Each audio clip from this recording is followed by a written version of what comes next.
the first order of business is bill introductions. Kevin, say your name and the...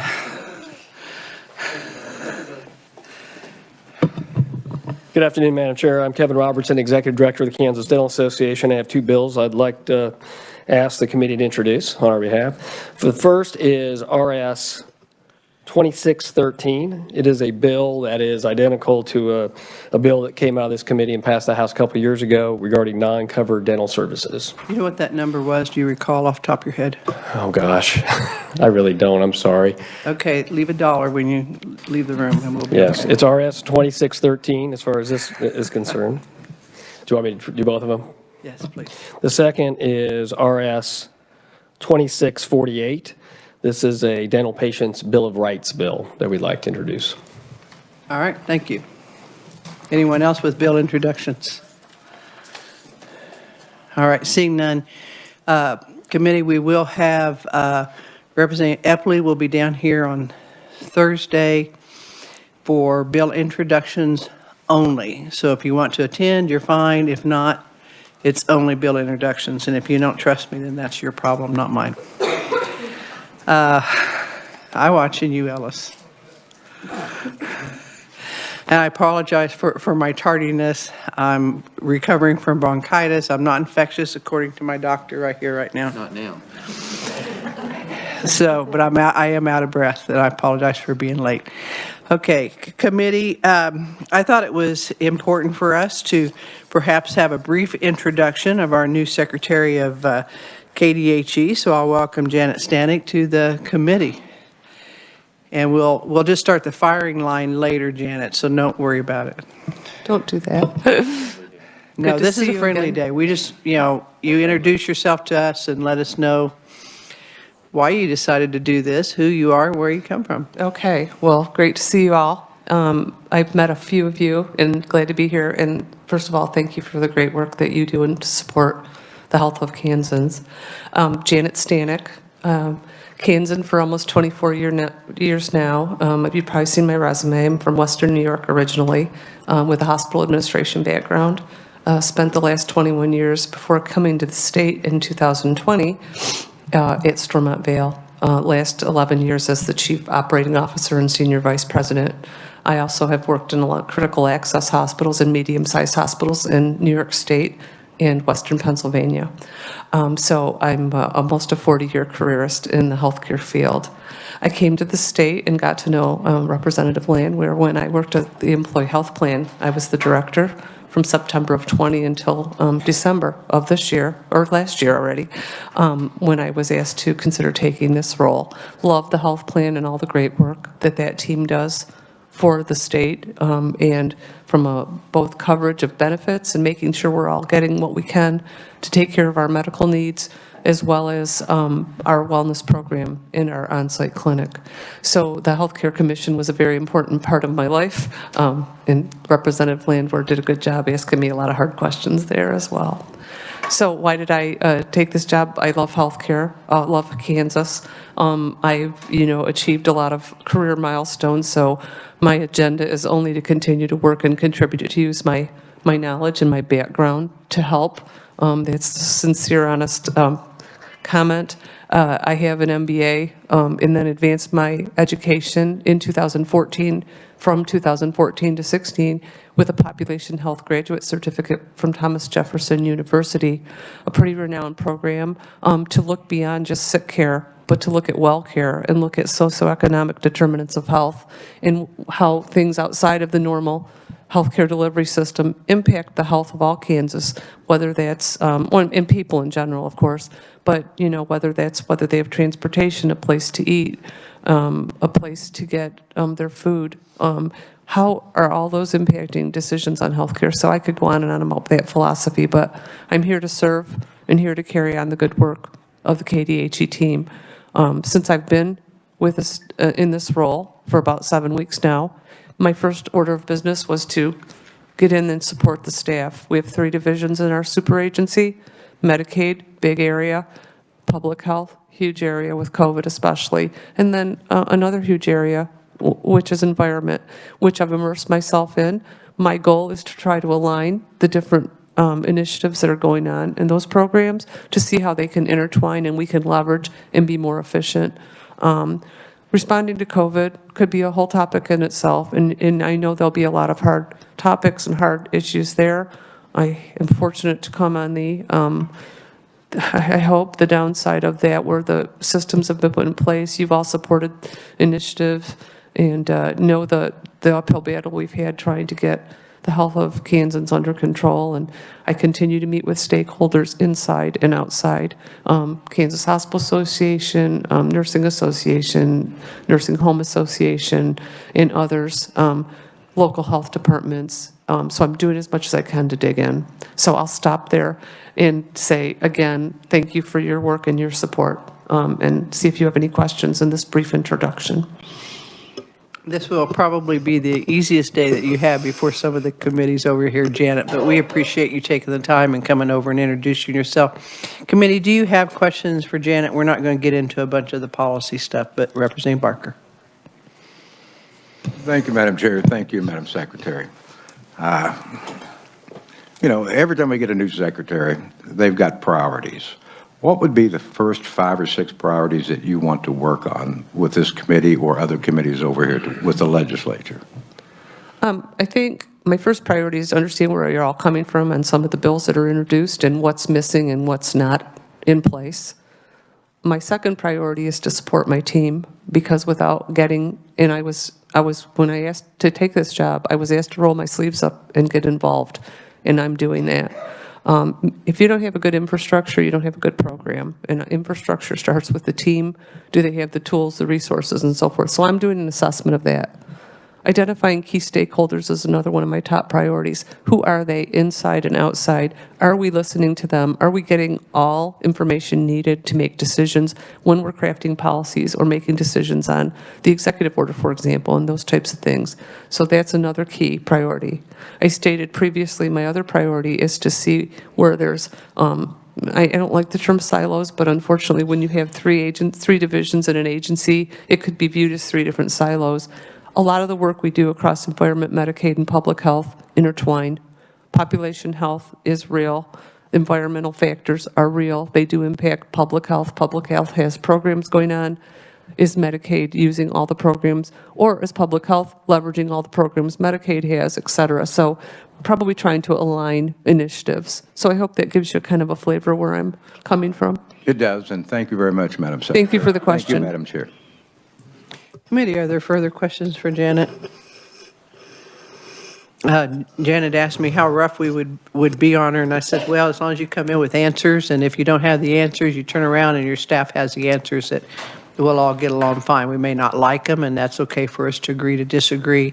I think, you know, I've got Liz on speed dial, so she's used to hearing all the different things that come our way, and she's done a great job with it. So welcome aboard, and we'll look forward to seeing you at future committees. I'm honored to be here and commit to getting you answers. Thank you so much. Thank you, very Janet. much. Okay, committee, we're going to have a presentation by Camille Russell, our long-term care ombudsman. It's the long-term care ombudsman's annual report, so welcome to committee. Thank you, Madam Chair, and committee members all. I really appreciate the opportunity to be able to come over and talk to you about our program. Sometimes it's not a very well-known program, although it does cover all 105 counties and over 700 nursing homes. Sometimes it kind of gets lost in the mix, so really appreciate that. My name is Camille Russell. I'm a relatively new ombudsman. I was appointed last year, and wow, what a year it has been.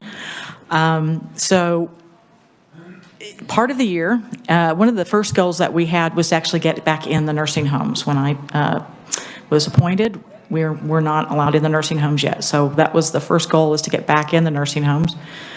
We had a higher number of complaints last year, even though we weren't in the nursing homes, which we kind of found they were harder to work when you're not in there. So our resolution rate went down just a little bit. But long-term care ombudsmen are in every state. They are also in Puerto Rico, Guam, and D.C. They are federally mandated under the Older Americans Act. And the primary, I I guess, mandate that we have is that we are resident-directed advocates. Sometimes that does not always make everyone happy. We're very person-centered. We are required to be person-centered in that when we get a call from the public, from a legislator, from a resident, from the family member, from the staff, and we provide information and assistance. And we did that a good number of times last year. You can see it on our report. But we have to do any action that we take, any concern that we get, we have to do that based on us asking the resident what it is they want and acting on their behalf in that way. We cannot share information if they do not give us consent to do so. We can't act without their consent to do so. So that means sometimes we don't always get to come back with the information that people want. And so that can be frustrating. But we do provide information assistance. So a lot of times when people call, we want you to know, please do. We can help you understand generally how that should work, what a resident's right should be, how generally policies should work. In doing this, we have identified, there's 7 ombudsmen, by the way, out in those 105 counties and covering over 700 homes. But they do a good job. But we also identify, doing that work through data and through just seeing things that are done, we see general types of issues that exist out in the public. And so these are things that we can bring to you. Part of our charge also is to do that and to be that resident's voice from their perspective. And so we bring those things to you. Some of the high-level things that we see have been seen for a long time. Staffing, we're really talking about that now with the pandemic, but quite frankly, we've been talking about staffing for a long, long time. And so when an industry starts out behind and then they have an emergency like we've had, they really are struggling. They really are critical out there.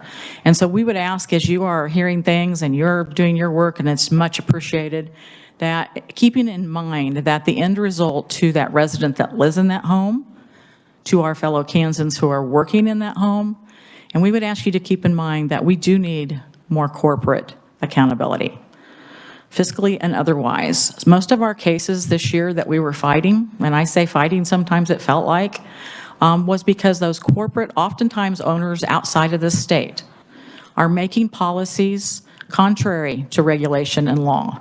And they're trying to enforce those with some success, quite frankly, to the detriment of the people living in those homes and to the people who are working in those homes.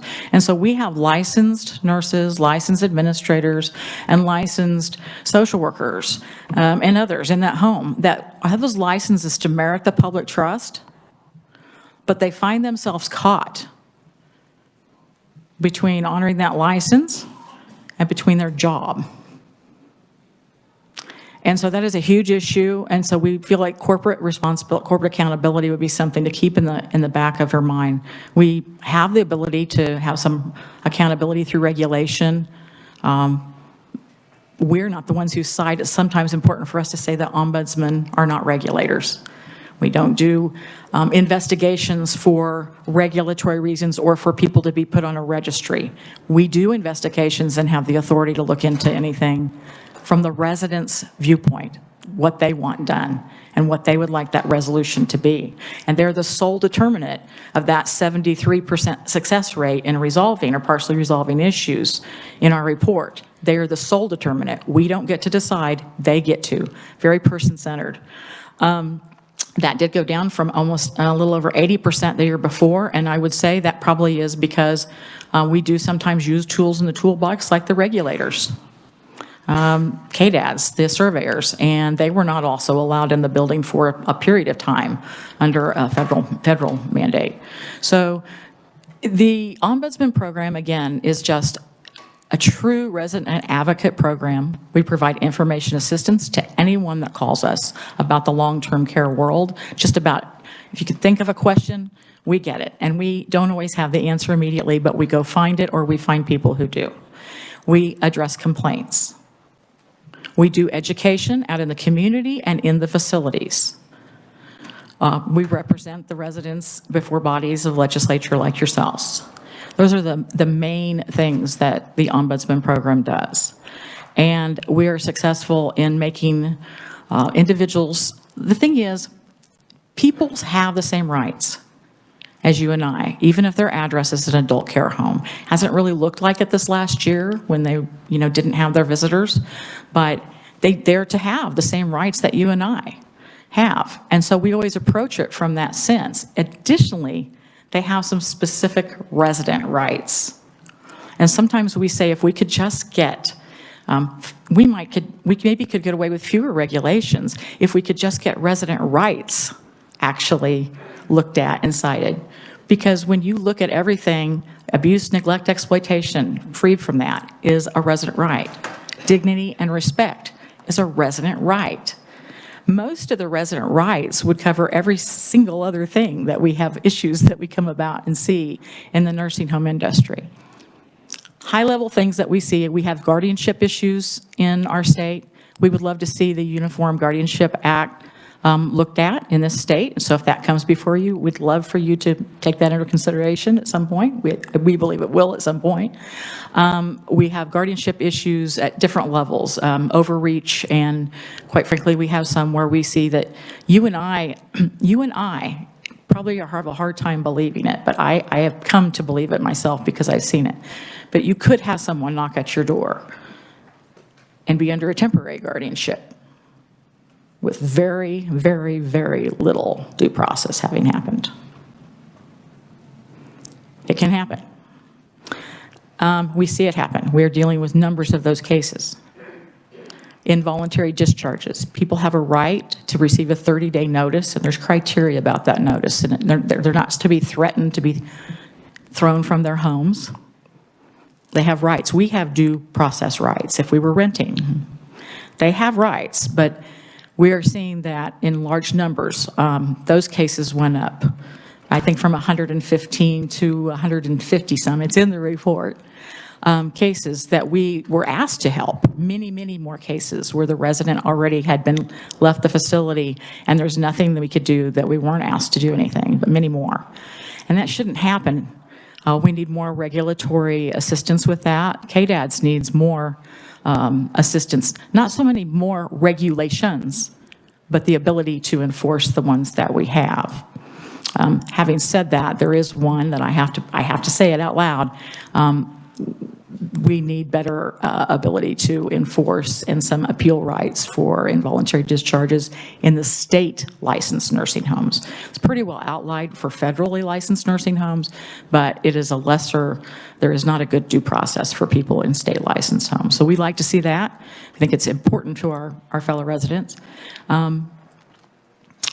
The staffing is going to have to be attacked from all levels, and we're, there's not a one fix to that, it's a multiple fix. I'm going to tell you I got a little heat and a little pushback because we actually did support the temporary nurse aid, because right now the temporary nurse aid is what residents would say, look, I don't know if I care what it says on the tag.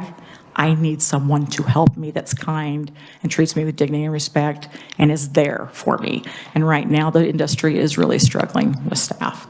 So for a temporary measure, yes, although everything tells us for a long time that what the staff really need is more education and training, not less long-term. And so we really need to pay attention that we don't let that be a slippery slope that lets us go the wrong way when it's not emergency conditions. That's how I do. I tend to just shoot for the hip. I'm sorry, I'm really good at and I'll answer your questions at any time.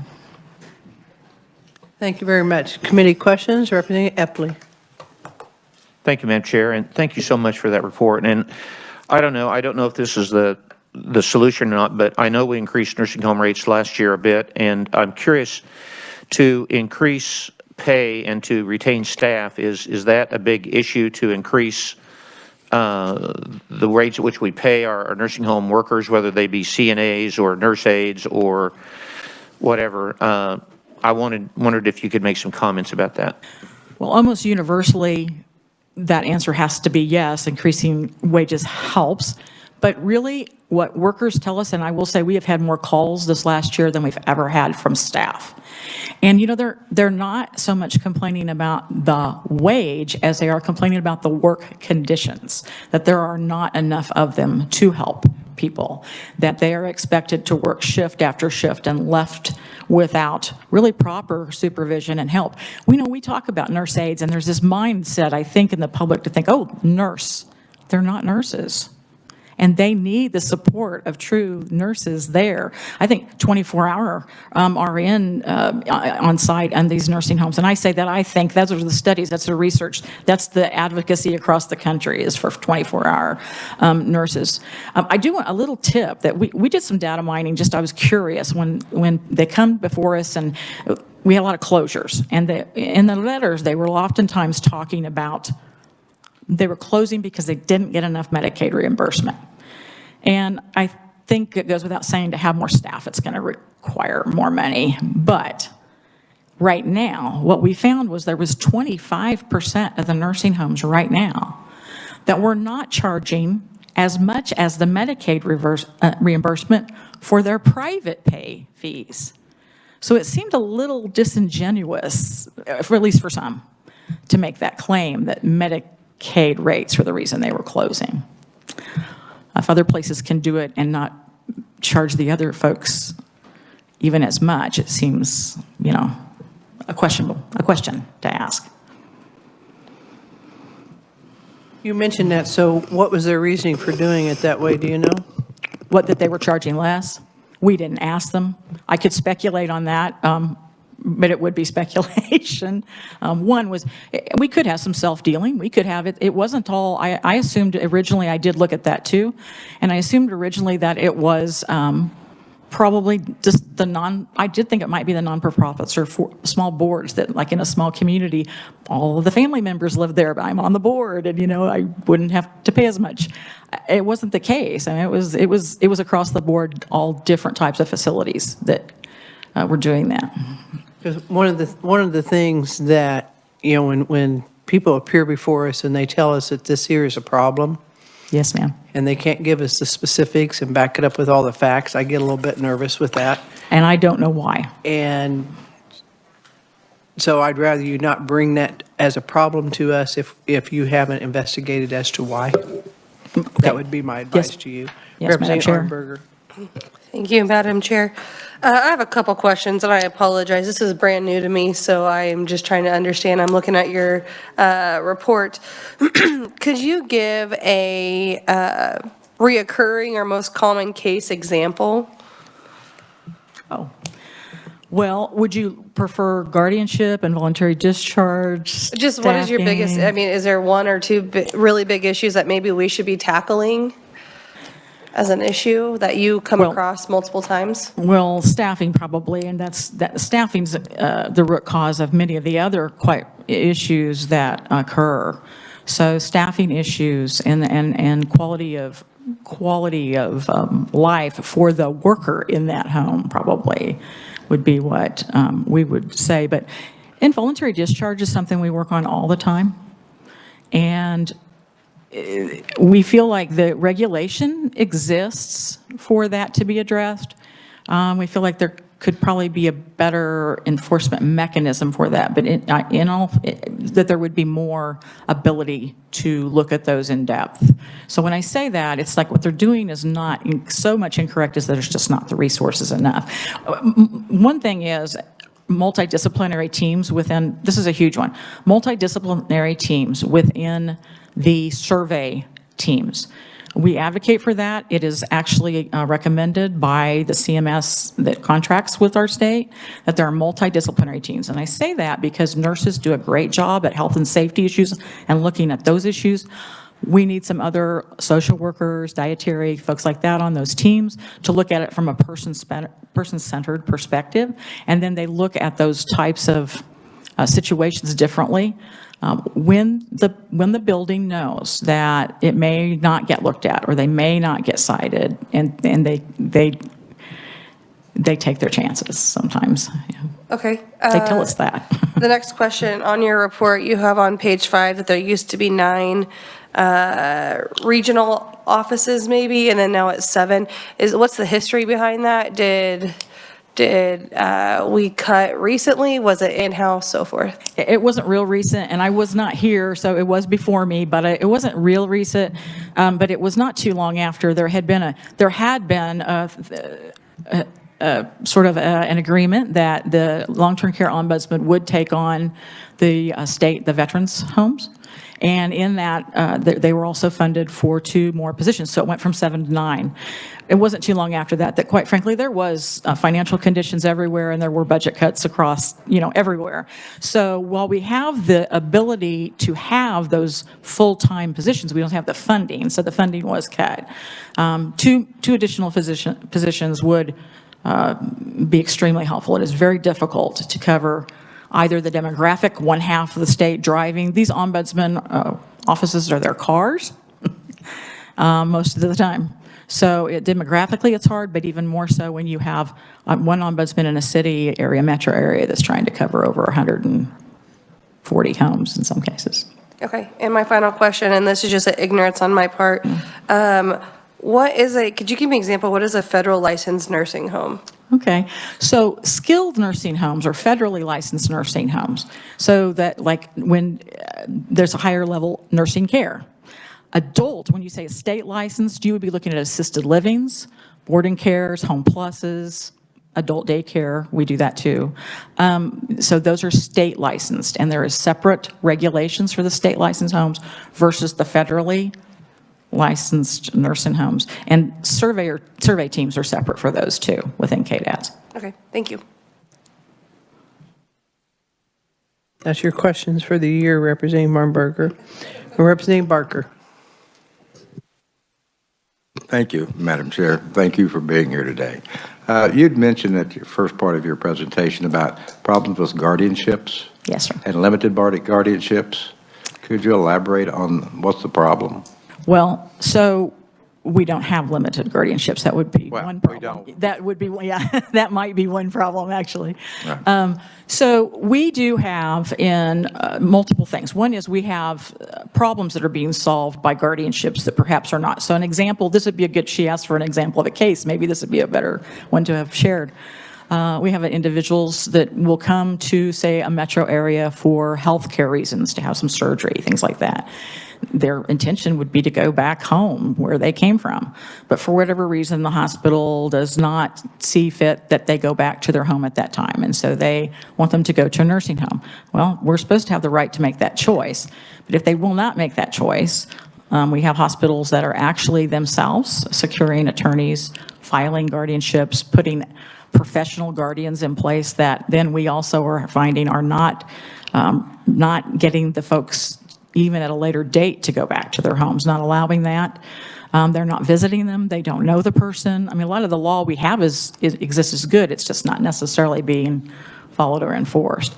So the people are getting, I'm going to, for lack of a better word, say stuck in a nursing home they did not intend to be in the first place, and away from their family and loved ones across a different part of the state. That's one example with guardianship that we see. Another is that we often see that people never are present at their hearing.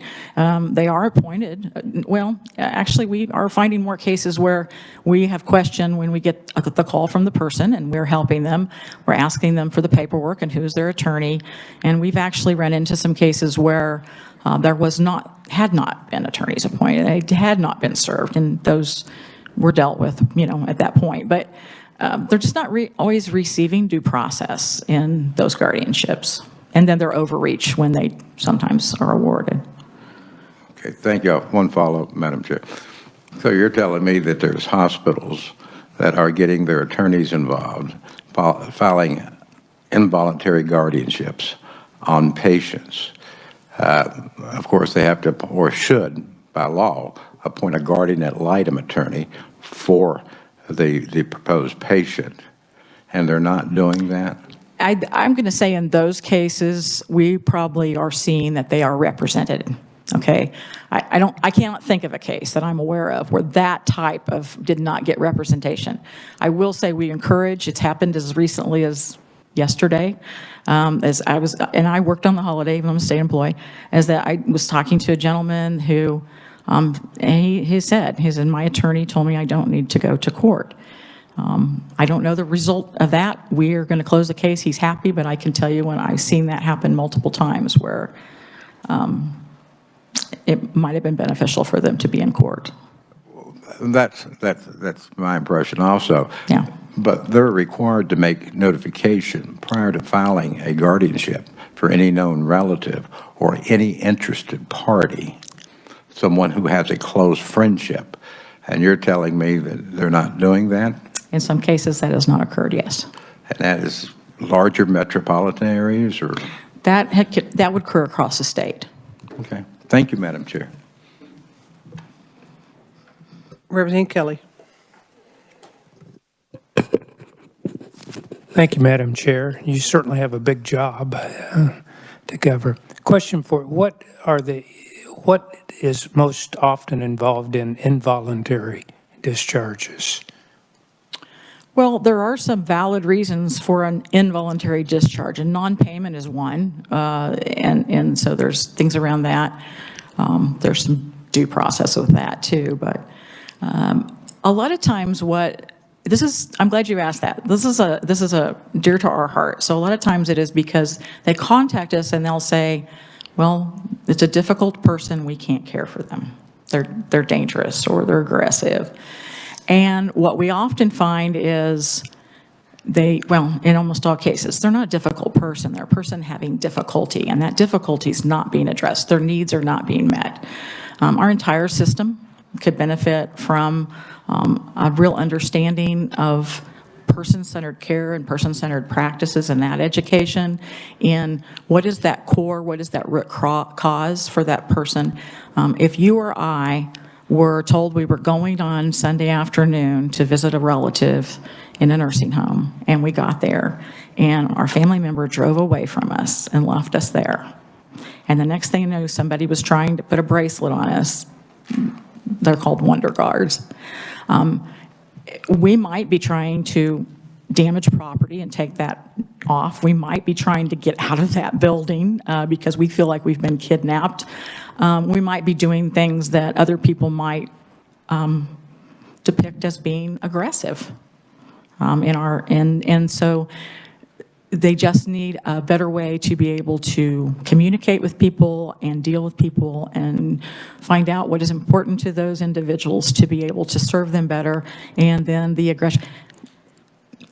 I've walked in a place before where we had a resident being followed by a number of staff following them down the hallway and kind of being, I would say, actually a little aggressive with the person. And this is what happens with ombudsmen all the time, because we stop, we ask if they're willing to talk to us, and if they are, we listen to them, and we tell them that what they tell us won't be told to anyone else unless they want us to, that we will only act upon what they tell us, and we treat them with dignity and respect, and we act the way they ask us. If they say no, but I want to talk to you, step away, we do that. We need the staff to do that too. We need staff to not be pushing the medications to them over and over and over. And when the person finally knocks the medication away from their mouth, then they're written up for having been aggressive. And the next thing you know is we get an involuntary discharge notice for a person who is aggressive. So that's a lot of different things, but I mean, because there are a lot of different things that happen in that scenario. Are those the most common Yes, those are the types of things. and more non-payment, or more of it's the other type of aggressive behavior? Behavioral issues that are not addressed, people's needs not being met, yeah. Okay, thanks. Representative Reese and Representative Hashwood. Thank you, Madam Chair. In the report, there is one of the issues that is written is the misuse of antipsychotic medications. And I know there's been questions about whether the person should be able to have informed consent, and sometimes the consent is given by a family member, but the consent is not coming from the actual resident. Can you say a little bit more about that? Well, it happens, unfortunately, too frequently, and we are supporters of actual written consent We know it's one more hoop. We understand some of the, problems with that. But people have a right. It is, again, a right they have to refuse treatment. So they would have a right to refuse that medication, and they should be given that opportunity. That's one that sometimes we do get called about, and we do have to discuss with all involved. It's like it is a right. But again, if it were approached in a person-centered way, and a lot of times you can find people will accept what is necessary. Now, sometimes those are not necessary and appropriate. A lot of times they are not. That's different.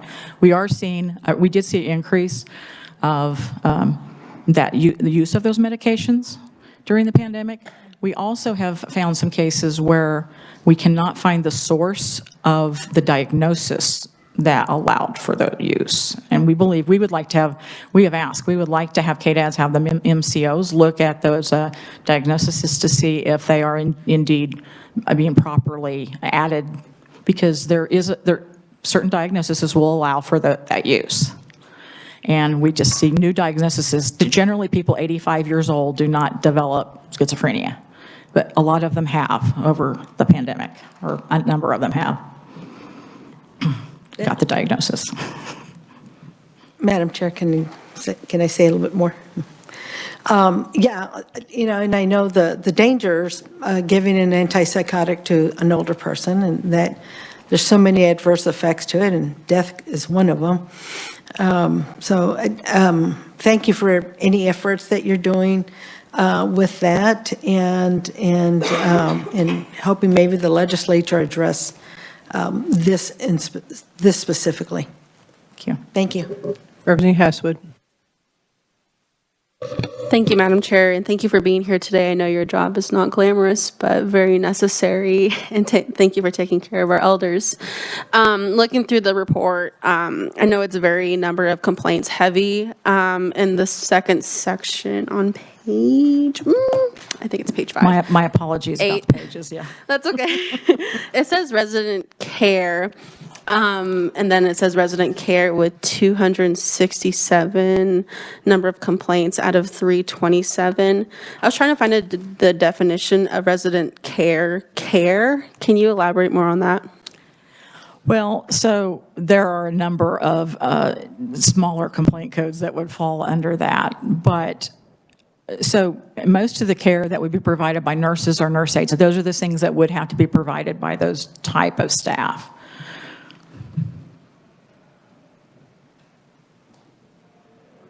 Representative Lynn. Thank you, Madam Chair. Is there an established protocol for discharging those residents with the complex behavioral or mental health needs? Well, it is pretty complex, and I'm probably not going to be able to explain it here. The regulatory guidance for that is I have to look at it every time myself, depending on what is brought to us, okay? But it does require a doctor. It will require doctors being involved in that. Generally, that's sometimes how we are actually able to fight the involuntary discharge notice, is they have not gone through the steps that they're supposed to go through. And be able to show that they have tried lesser and less restrictive things before that they jump to that, we just can't care for them. What have you done? What worked and what didn't, going through that. It is an elaborate process. I couldn't be a nurse. I couldn't do it. And I very greatly respect the work that they do. At the same time, they're required to go through all of those different steps before they could just say, we can't meet their needs. They are so dangerous that we can't meet their needs. So, and if you give me an example, if I had a specific example, I might be able to walk through the things, and that's what we do. They'll call us and they'll say, this is happening, and we'll want to talk to that person and find out about them, first of all. And a great example I think about is we'll ask, well, what did they do? What did they do? What have they always done? Who are they? Tell us about them. And if they can't tell us that he was a truck driver for 40 years, it's like, well, you haven't started yet to do what you need to do to meet this person's needs from a behavioral perspective. If you can't tell us a little bit about that person, you have to know the person to be able to begin to provide person-centered care. Every nursing home out there will tell you, and regulatory, they are required to provide person-centered care. That means the person has control over their lives, right? So they will tell you they provide person-centered care, and then when you ask them, who is that person? What are they like? What do they like? What's important to them? How best what do they tell you they need to be supported well? And you kind of just they go, we just want to know if you know another Jerry Psych we could try to send them to. I mean, literally, those are comments that are frequent comments. It's like, no, let's go back and get to know the person. Who in your staff knows them best? And in the conditions right now, we have not had real consistent staffing, so it's even worse. Yeah. Thank you. Thank you, committee, for the questions. I guess I'm a little bit concerned here, Camille. Okay, when you talked about the lack of payment, is that in the assisted livings but not in the nursing homes? Would that be correct? So even in the nursing homes, residents have a client obligation if they're on Medicaid. They may have a $0 client obligation, but most of them have some obligation that is their own. So if they get, they're on Medicaid and they're supposed to pay $400 of that a month themselves, and they are still their payee. If they choose not to make that payment, they eventually could be discharged for non-payment. Okay, and then with the comments that you've made on the issues with the facilities, what do you do at that point? Do you work with the facility? Do you visit with the facilities? Are there corrective action plans? What's the process? Well, so if the resident asks us to do that, then absolutely, we are advocating, and we will advocate with the facility itself. We may go, if the resident wants us to, we can attend a care plan and help the resident's voice be heard, because that's usually the first step.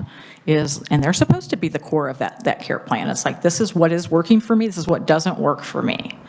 If you want me to take these medications or whatever is going on that's a problem, let them say why they do or don't want to, and then address it from that individual perspective. How can this be better for them and for everyone?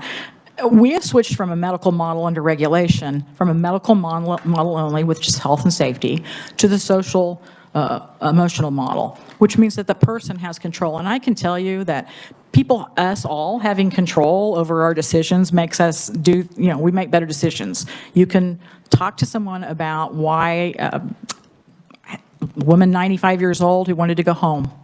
And she was adamant. In fact, I actually talked to this woman in the building. This was prior to the pandemic, but this is one that's always stuck with me, that she had me advocate very strongly for her that she wanted to go back home. She had had a heart problem, that she had agreed to go to the nursing home for a few days, and the administrator then decided that she shouldn't go home because guess what? She was blind. I didn't even know she was blind. Literally, she got up from the dining room and took me across the hall to talk to me. And I didn't know till we sat down and she told me she was blind. You couldn't tell. I mean, she was that good.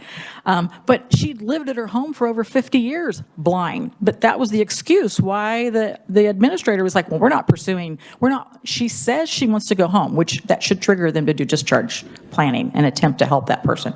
But they weren't. Shorter version of multiple attempts there to get that done, and multiple trips and her in the room to do care planning. So they finally agreed she did have the right, and they did start making the plans. She got up in that meeting. She said, I'm going to my room. You come talk to me when you're done here. So I did.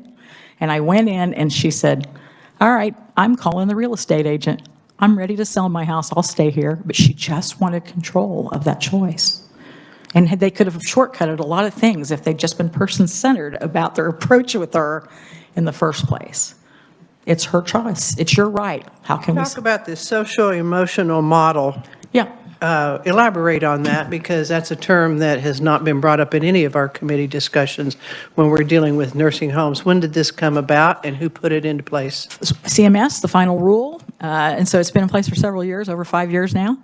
And our culture has not changed as fast as that rule got in place. We had some really good culture change work in Kansas with the PEAK programs for a while. The final rule is put in place. There's expectation that get pushed forward. But I can tell you that when a nursing home, most of the nursing home folks, when we tell them that it's the person's right to choose, they're a little not sure about that, and that they think person-centered care, and I've said this before, there's one that has a picture, and their person-centered care is that they have a hand like this, and they have a bubble. and there's a couple, older couple shadow in it. And then they put the other hand over the top, and it's like, that's person-centered care. And I was like, well, it looks to me like the people tell us that they feel like they are prisoners and that they have power over me instead of person-centered care where they get to make the choice. And I think we can help. I think we can help change that culture. I think we can help the nursing home workers be happier and the residents be happier if we can provide more education about what person-centered care really is. And so when you come up with these issues that involve the agency, what do you do with those? With KDAD, you mean? Yeah. We meet regularly with KDADs, and we have a pretty good rapport, and they talk to us about things. Sometimes they will tell us that their hands are tied by CMS, and sometimes we go to CMS and say, is that so? And so then they have conversations.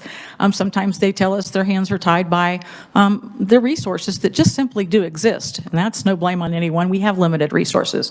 We're going to have more people who need care. We're going to have less people who are able to provide support.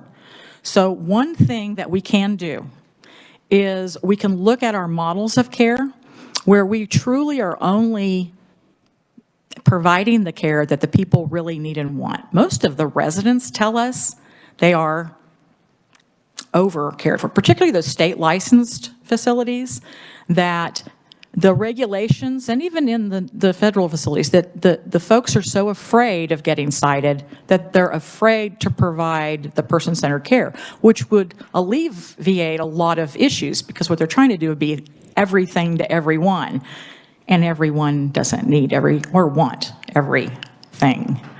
We want to be able to get up and go and do what we can independently do. So would you say then it's your philosophy in your office that if an individual in a facility says this is what they want, that's what should be done? Well, it's not our job to decide for that person.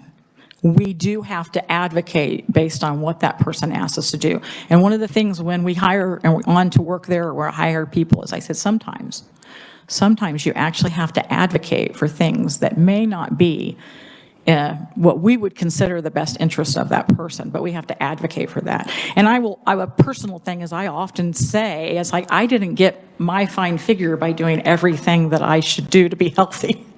And so I get to make those choices, and they have the same right to make sometimes poor choices too, or different choices than we would make.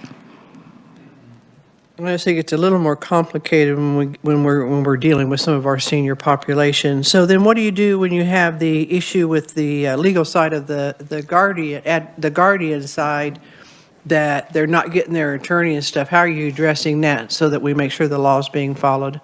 Right. We have to be a little more creative when we have individuals that won't let us, help them, or don't want address, don't believe they need address until it's too late sometimes. And by that time, then they may not be someone. We have helped people get attorneys to do restorations. We have helped, we find that we have limited resources, but I can tell you that our office is gathering more and more information. And we do have, there are tools in the toolbox. You could report attorneys. If somebody wanted you to report an attorney, we would help them do that.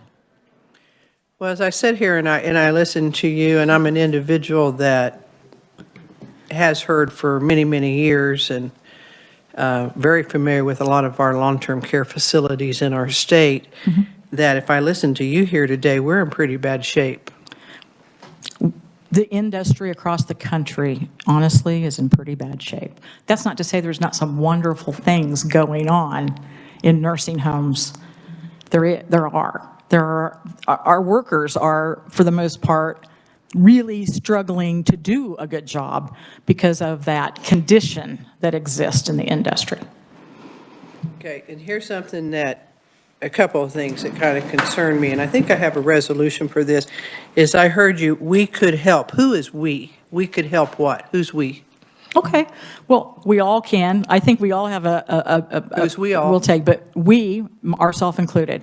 So one of the things that we're doing this year, which is not in the report because it's this year, but one of the things that we're doing is we are offering to provide additional above what we would normally do, person-centered thinking training from people who are credentialed, certified mentor trainers that have been doing this for decades in the IDD world, from the HCBS side, but it's really my goal to bring that into the nursing home long-term care world, so that there's an understanding of people's right to self-determination, right to choice, and to be person-centered care. And so it helps. Honestly, it's going to make, it makes, we have facilities that do it. We have facilities that have a pretty good culture of that. We really do. And you see a difference. You can feel the difference sometimes when you walk in that building. People are walking freely around at any time of the day. They want to get up at 3 in the morning and have cookies and milk with their roommate. They just do that. They don't have to make a choice between I get 2 baths on Tuesday and Thursday or 2 baths on, whatever other day. You and I bathe when we want to bathe, and we have the ability to, and it can happen because we have places that do it that way. Just like call somebody and it happens. I guess what I'd like to do, Camille, because what you've expressed here, and as I said, these are, and we hear the complaints, and I've got staff here in this room that can correct me if I'm wrong, but as I look at a spreadsheet that we operate off of with different types of complaints in our healthcare facility, I haven't heard a lot of these. Would you agree with me, Orida? So that disturbs me. So I guess I will probably look at putting together a committee meeting, and we will bring the nursing home facility operators in. We will bring KDADs in and bring yourself back. And, let's deal with some specific issues, because I'm just a little bit concerned, the picture that you painted of an industry out there that is a very, very difficult industry. It is. And I get a little bit concerned with always thinking that the individual in the nursing home is going to be able to make their own decisions. A lot of that's been turned over to their kids for, there's reasons people are not always in their home, and a lot of it has to do with safety to themselves, safety to others. And the behavior that you're talking about, maybe there's a home out there that's kind of done what you said, but I just don't see that as being a rampant. It's very disturbing what you've shared with us here today. So I think if we have all 3 factions at the table, then let's get down here, because I'm a solution person. I don't care about antidotes. I just don't. I appreciate that. All right, we'll look forward to having you back then. Thank you very much. Thank you, Madam Chair. Okay, committee, that concludes what we've got here today. And as I said, my head's a little cloudy. Today's Tuesday, so Thursday, blame it on Dr. Epley and meds. Thursday, That's on public record. Representative Epley, that doesn't keep you from any liability, just so you know that. Yeah, I'm well informed. We'll be here to do bill introductions, so if anybody's got them, whether it's legislators or other lobbyists, et cetera. And then on Monday, he'll be here to do that, and next Thursday, he'll be here to do that, because we will have a meeting next Wednesday on the issue of CanCare, huh? Are you coming to that one Wednesday? Yeah, I'll be here for that one. Okay, good. I'm only letting you handle the little ones. I have a great committee. I'm just telling you, folks. I give a lot of ribbing to them, but I have great committee members and a great vice chair here. So if you have questions or whatever, just, take and let us know. And if you want to be here for those bill introductions, you're more than welcome to, but we don't vote up or down. It's just we accept them and we bring them in, and so it's very informal. So it's up to you whether you want to attend or not. But staff will be here. Harmony will be on, so we're not in coma violations. So we are adjourned.